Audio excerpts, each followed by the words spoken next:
Para os gols do Cruzeiro, o Cruzeiro deu show, venceu por 5-0. Eugênio, esse Cruzeiro já terminou a temporada ano passado de uma maneira, né, interessante. Agora botou todo mundo, ó, na estreia dos titulares, goleou o Berlândia 5-0. Berlândia. Berlândia. Beraba, não dá pra falar o outro. Não, mas não pode não, mano. Vamos lá, vai. Mas assim, é o que se espera mesmo, né? Quando você coloca o time principal, não tem um padrão de comparação entre os times do Campeonato Mineiro, os times pequenos do Campeonato Mineiro, e o Cruzeiro, né? Que terminou o Campeonato Brasileiro em terceiro lugar, que projeta aí uma temporada ainda mais forte esse ano, que tem o ex-técnico da seleção brasileira comandando a equipe. Então, é um Cruzeiro fortíssimo, que tinha perdido para o Pouso Alegre na estreia, mas com um time reserva, um time que não são os principais jogadores, não era formado pelos principais jogadores. E agora você tem aí o Christian marcando 2 vezes, Romero fez gol, Wanderson, e o Caio Jorge foi quem abriu o placar. Um gol apenas para o Caio Jorge. Jogaram Cássio, William, Fabrício Bruno, Jonathan Jesus, Kaique, Lucas Romero e o Lucas Silva, Christian, Matheus Pereira, Wanderson e Caio Jorge. É o time do ano passado. É o time titular. Com a novidade, entre aspas, do Wanderson largando na frente do Arroio, né? A lesão do Wanderson. É que o Wanderson tinha perdido espaço por lesão. Aí a lesão do Wanderson abriu espaço para o Sinisterra e para o Arroio virem na janela. E o Wanderson volta, aparentemente, largando na frente na visão do Tite. É bem verdade que as opções que o Tite poderia ter para fazer o Cruzeiro diferente agora do que era o time do Jardim, ele não tem, que era o Mateuzinho no meio campo, o Mateuzinho machucou, o Gerson não está à disposição, o Fagner também, o Fagner poderia, porque o Tite gosta do Fagner. Entrou aos 82 minutos. O Vidalba, que poderia brigar com o Jonathan Jesus, está machucado, então o Jonathan Jesus, e que começa o ano prestigiado, porque o Tite pediu para que ele não fosse negociado com o Zenit, o que abriu toda a conversa do Gerson, né? O Gerson foi parar no Cruzeiro a partir de uma proposta do Zenit pelo Jonathan Jesus. Então, com menos opções para mudar o time, mas a gente vê de fato um retrato de 2025, começando 2026. Acho que o grande ponto, o grande X desse time do Cruzeiro aí, a grande dúvida é como será inserido o Gerson. E o que será o Cruzeiro a partir da inserção do Gerson na ideia do Tite. Eu acredito que o Gerson vai tomar o lugar do Christian. Eu acho tem que ver se vai funcionar, né? A chance do Gerson entrar no espaço onde tem jogado o Christian e o Christian para o meio de campo. No lugar do Lucas Silva.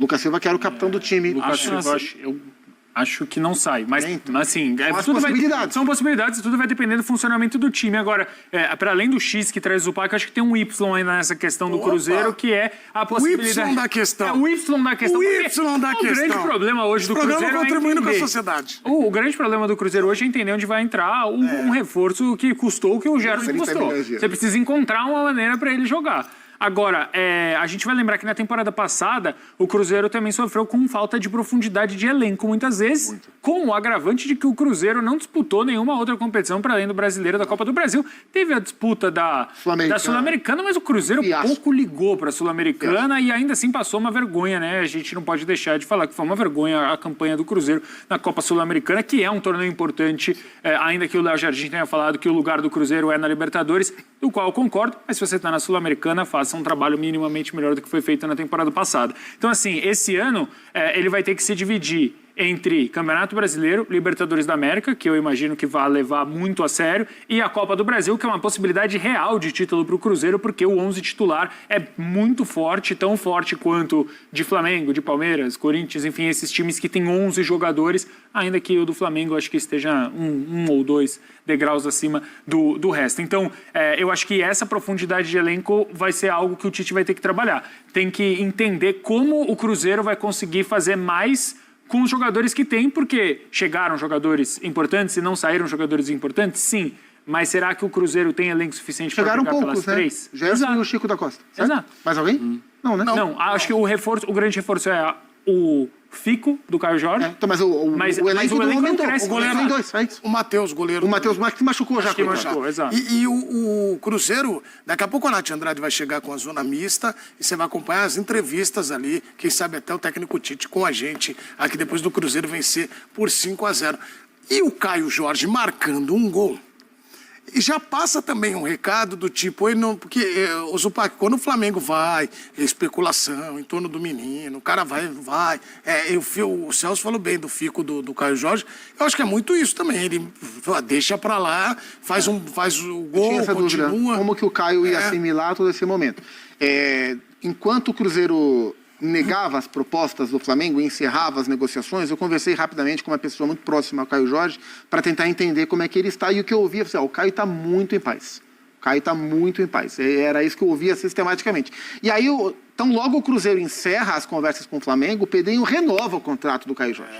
Né? Então, assim, o Pedrinho sabe muito bem que ele não podia deixar... o Caio Jorge tem contrato em vigência, então eu vou só recusar a proposta, porque as coisas não funcionam assim. Ele tem que cuidar do jogador, do ambiente. Então ele foi lá e renovou o contrato do Caio Jorge para manter o Caio também contente, sabendo do contrato que ele não foi... Que o Cruzeiro não deixou que ele sequer pensasse se iria querer ou não, que era o que o Flamengo ofereceu.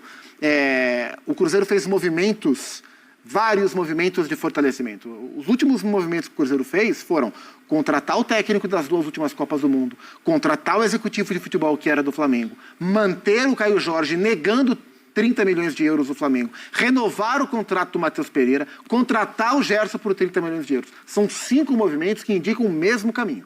E quando todo mundo que está dentro do ambiente percebe para onde está indo o projeto, isso ajuda. Então, acho que perceber o que o Pedrinho está fazendo com o Cruzeiro nesse momento, pelo menos nas intenções, a gente não sabe o que vai dar, mas nas intenções, ajuda o Caio Jorge a nem pensar no negócio de Flamengo. Resolveu, negou, renovou o contrato, tá todo mundo reforçando aqui, já meteu o gol e acho que vida que segue. E até porque quando o Gerson chega, não que o Caio tivesse esse tipo de movimento, mas o cara olha e fala, pô fizeram uma baita contratação, né? Pô, que legal. E o cara quase foi pro Flamengo, eu acho que esse movimento realmente foi bem inteligente do Pedrinho para mostrar, né, Eugênio, do tipo, cara, eu também gosto muito de você, como outros caras todos aqui, né? Mas é o que deve fazer um clube. Quando um jogador importante tem um assédio, quando você não quer que esse jogador saia, chama aqui, vamos te dar um aumento, você continua aqui com a gente. E o Pedrinho teve a capacidade econômica de fazer isso, mostra força ao trazer o Gerson e reforçar ainda mais o time, vai ganhar mais corpo e mostra que o Cruzeiro não está de brincadeira. Não é fogo de palha, é um projeto que pretende recolocar o Cruzeiro naquele patamar de clube que disputa todas as competições, que ganha muitos títulos, que a gente se acostumou a ver ao longo dos anos, né? O Cruzeiro sempre foi um time para brigar em cima e conquistou muitos títulos dessa forma.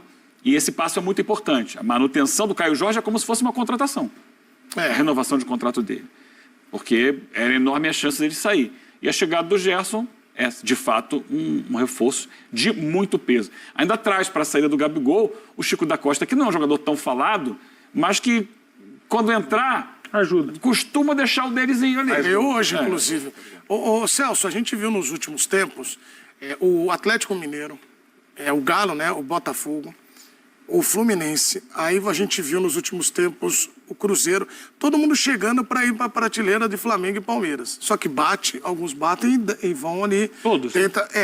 Você acha que o Cruzeiro se consolidou nessa posição agora? Não, acho que é cedo para a gente falar que se consolidou, mas o Cruzeiro, para mim, é o time que mais pode se consolidar, porque tem na sua cadeira de presidente / dono do clube um cara que é um apaixonado e que tem muito dinheiro. E acho que essa é fundamentalmente a diferença. Nenhum outro clube, Edu, do Brasil, acho, ou talvez até do mundo, recusaria metade do seu faturamento na temporada passada em um jogador e colocaria a outra metade do seu faturamento da temporada passada em um outro jogador no Gerson, né? Estou falando do Caio Jorge e do Gerson, respectivamente. Então, o Pedrinho, muito diferente de John Textor, de 4Rs e de outros dirigentes que enxergariam o Caio Jorge como um cheque imenso de 30 milhões de euros, de libras ou de dólares, enfim, o Pedrinho enxerga o Caio como o atual artilheiro do Brasileirão, o futuro possível artilheiro da Libertadores, e ele acha que esse cara não vale 30 milhões. Porque, para além da razão fria do mercado, que o Pedrinho entende muito bem, ele também entende algo que entende que algo pode perpetuar ele como o grande dirigente do Cruzeiro da última década, ou talvez da história, que é vencer títulos. E isso aí, se você vender o seu artilheiro, o artilheiro do Campeonato Brasileiro, para um rival direto, não quer dizer que você não vai ganhar o título, mas talvez te deixe um pouco mais longe, porque você não encontra centroavante com muita facilidade. Então, acho que o Cruzeiro, dentre esses que você citou, é o time que mais pode chegar, porque tem... primeiro, e aí, obviamente, a torcida do Cruzeiro fica chateada, mas não existe nenhuma regra de fair play financeiro no Brasil, o que possibilita que o Pedrinho recuse metade do faturamento do Cruzeiro na temporada passada em um único jogador e compre depois o Gerson logo na sequência, e o Pedrinho tem muito dinheiro. Isso não é um demérito, tá? É só um fato, é um fato. É um mérito, inclusive. É um mérito, inclusive. Parabéns ao Pedrinho por ter tanto dinheiro e poder colocar esse dinheiro no Cruzeiro, que é uma paixão dele. E, assim, eu acho que o Cruzeiro, ele pode, porque a preocupação dos outros clubes, a preocupação de Botafogo era diferente, isso está muito claro, a preocupação do Fluminense... Talvez o Fluminense não seja o melhor caso, mas é que o Fluminense ele chega... o Fluminense nunca fez um projeto para ser o Botafogo, por exemplo, né? O que o Botafogo foi. O Fluminense ele chega acho que com méritos diferentes, mas assim, eu acho que o Cruzeiro tem mais potencial de ficar nessa posição de terceiro clube aí entre Palmeiras e Flamengo. Entrevista que o Pedrinho deu recentemente, essa semana, sobre a proposta do Caio Jorge, né? Não é que ele tá no carro? Não, eu li aspas, eu não sei nem que rádio que foi, alguma rádio do interior, que ele falou, olha, 30 milhões para mim é pouco, eu coloquei o preço de 50 milhões porque eu não queria vender o jogador. Mas se eles vêm com 50, eu vendo. Ele falou, porque ele pode ser rico, mas não é bobo não, viu? Falou, mais dinheiro é eles dinheiro. vêm com 50, eu vendo, ele falou. Era 4 vezes, acho, o investimento que ele tinha feito inicialmente. Ele custou mais ou menos 6 milhões de euros. E já era o Alexandre Matos com o Pedrinho. 6 milhões de euros aproximadamente para trazer da Juventus um jogador que era... uma incerteza, porque o Caio Jorge não tinha jogado em casa. O cara era o Gabigol, né? Quando ele fica, o cara... E demorou, o Caio veio 6 meses a encaixar. Demorou. Ele já chegou na temporada anterior. Tinha o Lautaro também. Lautaro Dias, tava no bolo. Sim, o Caio Jorge era o titular na final contra o Racing na Sul-Americana. Ele ficar no Cruzeiro, Eugênio, ser titular, continuar marcando, aproxima ele de uma possibilidade de seleção maior do que ele ir pro Flamengo e poder ficar na reserva do Pedro? Ele já esteve na seleção com o Cruzeiro.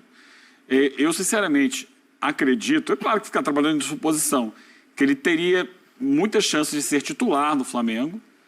E estando bem no Cruzeiro ou no Flamengo, são dois clubes hoje que têm alto nível dentro do futebol brasileiro, fazendo gols, ele tem chance de ser lembrado para a seleção brasileira. Embora a gente esteja num momento já muito próximo da Copa do Mundo e que não há mais muito espaço para testes.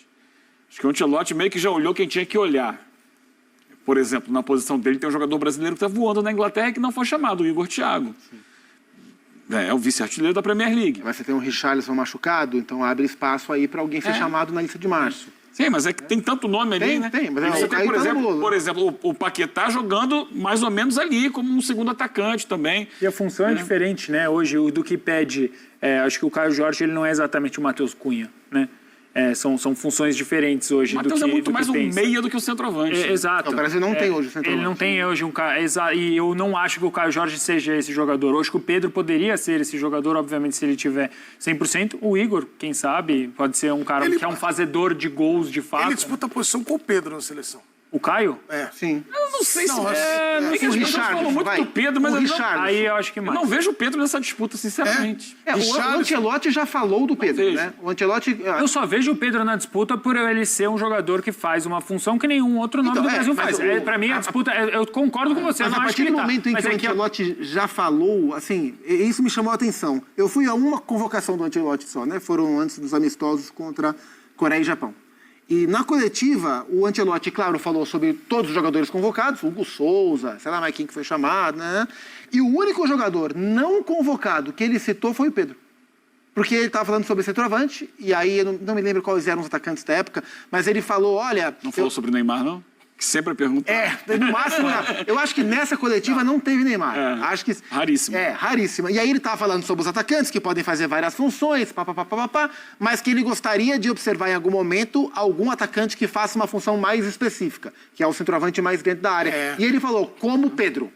Ele citou. E o Pedro estava machucado na época. Só tem ele. Pedro foi convocado e participou da última Copa do Mundo, nessa condição. Sim, entrou levado pelo Tite para isso, ó. Você vai ser o cara que a gente não joga com essa característica, mas se precisar a gente acho usa. o chute legítimo com 26 convocados, que você tenha um jogador com uma função característica. Mas eu acho que o Pedro, quando foi chamado, não rendeu na Copa de 2022. Eu entendo o Pedro como um jogador para nível internacional de seleções, um jogador que fisicamente tem dificuldades para conseguir funcionar, ele é muito técnico, mas ele não tem força, não tem explosão. Para centroavante isso é fundamental hoje. Aqui no Brasil, na América do Sul, ele joga. Quando você leva para nível de jogar na Europa, tanto que ele continua jogando no Brasil. Né? Ele bateu e voltou na Europa muito cedo. Porque ele é um jogador com um biotipo muito alto, mas sem explosão física. Ele é muito técnico. Então, acho difícil funcionar em seleção. Já o Igor Thiago é outra situação. Ele está mostrando na Premier League que tem a explosão, que tem o posicionamento, que tem a leitura de espaço. Só que ainda não foi olhado. Eu acho difícil olhar alguém agora em cima da hora. Agora, a gente tem essa ideia de que, porque se ele for para o Flamengo, ele vai estar mais perto da seleção. Eu acho isso uma teoria. Eu acho que no Cruzeiro está mais. Não, e eu acho que o Ancelotti já mostrou que as coisas não são bem assim. A gente está falando de um técnico que em pouco tempo já chamou goleiro do Corinthians, lateral esquerdo do Bahia, zagueiro do Cruzeiro, atacante do Cruzeiro, atacante do Palmeiras, jogadores do Flamengo também. Né? Então, não me parece que o Ancelotti vai olhar para um time só. Na sexta-feira, eu perguntei pro Pedro, na sexta, na quinta, o Pedro e o Gerson voltou, tal, se aproxima da seleção. Ele falou, Edu, talvez a questão do Gerson não seja só o Zenit. Quem foi convocado para a lateral esquerda que é do Zenit? Não, o Ancelotti chamou dois. Dois do Zenit. Luiz Henrique ele estava no jogo dos caras. Sim, lógico que sim. É a função dele, né? É óbvio. Sim. Agora, pra mim, eu acho que o Caio Jorge no Cruzeiro tá mais perto da seleção porque ele tá primeiro acostumado. Era o que a gente falava agora do Mirassol. O time tem uma cultura. Hoje o Cruzeiro, tudo bem, por mais que tenha mudado o treinador, né? O Tite começando um novo trabalho. E eu acho que pode ser muito bom, inclusive, pro Caio Jorge, até mesmo por característica, né? Do jogo do Tite, do que eu imagino que ele vai querer dessa equipe do Cruzeiro com o passar do tempo. Mas eu vejo o Caio Jorge como um cara absolutamente já acostumado, que chegaria no Flamengo precisando brigar por posição ou talvez ter que se readaptar a um esquema em que ele jogaria com... para além de, obviamente, jogadores que ele não jogou ainda, que não tem entrosamento nenhum, talvez uma dupla de ataque com o Pedro, imagina, que seria algo totalmente diferente para ele. Então, acho que ele está muito mais próximo da seleção no Cruzeiro, até porque o Ancelotti, e o Zupo acabou de lembrar, os melhores 9 do momento, em momentos de convocação, eles foram chamados pelo Ancelotti. Sim. Se você é o 9, assim, camisa 9 da seleção, ela está tão a Deus dará, está tão largada, entre aspas, né? Isso aí, acho que mostra um pouco, não só o momento, mas também a dificuldade que é, não só no Brasil, mas no mundo, de encontrar o cara, ou camisa 9 de fato. O melhor 9 ele tem sempre...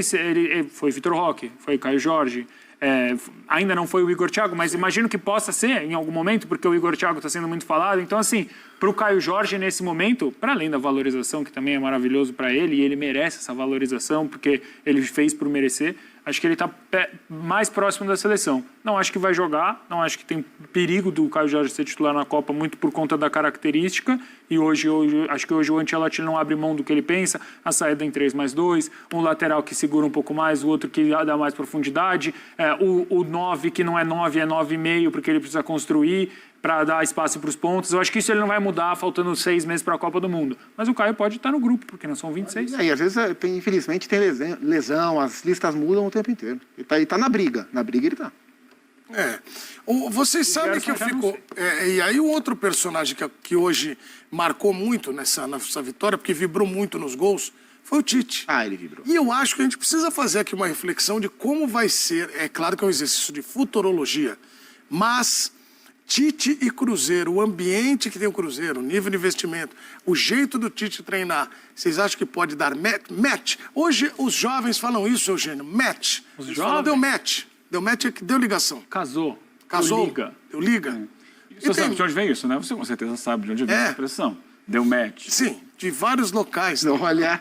Aplicativos de namoro. Aplicativos de relacionamento, Eduardo. Isso aí eu não sei. Não sei como Você não sabia disso? E essa Não expressão sabia, vem justamente do futebol. Tipo, deu match, quer dizer, e aí, tem jogo? Bela, e o match, exatamente. Bela, o Zupac vem trazendo conhecimento pra você no sábado à No noite. fundo, eu tô te livrando de armadilha. Eu sei. E o Eugênio tá querendo a casquinha. O Eugênio tá aqui, ó. Jogando a casqueira em Manarão. Eu Como é que tá, Eugênio? jogando a casqueira em Manarão. Eu com patins. Eu no patins. Ele vai lá, vai mais um aí. Você não Mas, se deu Eugênio, match? Não, eu... Sim, com a Roberta. Tem um match. Mas há 21 anos. Na época não tinha esse negócio de aplicativo é pra lá, pra cá, funciona, sei lá como Era funciona. analógico, né? Era analógico, era lá, era na raça Mas o mesmo. mundo tá aí, rapaz. Mudou, as coisas mudaram. Ok, voltando o Tite. Voltando ao técnico, é melhor. Net, Isso. cativo, Você acha que vai dar liga? Match. Cruzeiro e Tite. Só o tempo que vai dizer. O Tite é um grande técnico, indiscutivelmente. A trajetória dele fala por si. O último trabalho dele pós-seleção não foi bom. O trabalho no Flamengo não rendeu o esperado. E é natural que seja assim. Vários profissionais, sejam eles jogadores ou treinadores, tem momentos de maior brilho, momentos em que a coisa não acontece, encaixe, personalidades, clube, situação de momento. Eu acho que tem boas chances de dar certo no Cruzeiro. Cruzeiro que tem uma estrutura hoje. É importante entender que o Cruzeiro ano passado se acertou a partir do Leonardo Jardim. Não só dentro de campo, mas como um cara que por fora do campo também dominou o departamento de futebol. Quando o Tite chegou ao Flamengo, eu imaginei que ele fosse fazer isso no departamento de futebol do Flamengo. Não conseguiu. Mas ele encontrou um ambiente diferente, me parece um ambiente mais pacificado, o do Cruzeiro hoje. E a própria saída do Gabigol também sinaliza isso, que era um cara que tinha ficado com uma rusga com ele em relação à época de Flamengo. Então me parece que hoje o ambiente está tranquilo para ele trabalhar, e sendo assim ele conseguirá desenvolver um bom trabalho. Mas tudo depende de uma coisa que você sabe como é. E não é de dar match, é de resultado. Se não ganhar, amigo, cai. Porque tem a comparação. Você foi muito feliz, Eugênio, quando você fala da comparação do território que está mais pacificado. O Cruzeiro, ele já vem, Celso, com um olhar de vamos para frente. O Flamengo, ele teve que meio que ajeitar. E a pressão, eu acho que no Flamengo era muito grande, do tipo, tem que dar espetáculo. O Cruzeiro quer ganhar. O Flamengo não bastava só vencer, tinha que dar espetáculo. Você lembra que era isso? Sim, sem dúvida nenhuma. Eu acho que assim, tem um outro fator que, no meu entendimento, facilita esse ano para o Cruzeiro em relação aos últimos, que é o amadurecimento do Pedrinho como um gestor de futebol. Porque o Pedrinho, ele não tinha um entendimento do que era gerir um clube de futebol, e acho que isso fica muito claro em áudio vazado, quando o Fernando Seabra dele falando, se não colocar para jogar os caras que eu paguei não sei quantos milhões... Gente, mas isso não existe. Eu acho que o Pedrinho, ele passa a entender um pouco mais como funcionam os processos, e ele confia no Tite, que é um técnico absolutamente experiente e que prometeu, de certa forma, resultado e desempenho na coletiva de apresentação dele, e que parece um cara recuperado, obviamente, da questão mental que ele teve, o que impediu de comandar algum clube na temporada passada. Eu acho que isso também pode conspirar para que o trabalho do Tite seja melhor. Agora, é certo que o Cruzeiro vai ganhar algo? Edu, é muito difícil a gente falar, porque com o elenco que o Cruzeiro tem hoje, eu não acho que o Cruzeiro bate de frente com o Flamengo e Palmeiras para ser campeão brasileiro em 38 rodadas. A gente estava falando sobre a profundidade do elenco agora. E Copa é uma coisa muito... não vou falar aleatória, porque obviamente não é aleatório, mas tem a sua dose de aleatoriedade também a Copa Libertadores, e a Copa do Brasil nem se fale, que é possível que um time que sofra um impeachment, que tem um presidente que sofreu um impeachment no mesmo ano, ganhe, um time que estava em transfer ban ganhe a Copa do Brasil. Então, assim, será que a régua vai ser só título? Ganhou, tá bom, perdeu, tá fora? Se for assim, talvez esse seja o primeiro e último ano da passagem do Tite, porque eu não sei se o Cruzeiro, logo de cara, vai estar pronto para bater de frente com times que estão mais prontos. Palmeiras e Flamengo estão mais prontos do que o Cruzeiro hoje. E é normal que seja assim, não é um demérito o Cruzeiro. Eu torço muito, Zupac, a gente conhece o Tite também. É tetra brasileiro, Copa do Brasil, Libertadores. O Raposão te oprimiu e na A ou na B, sempre maior do que você. Na A ou na B.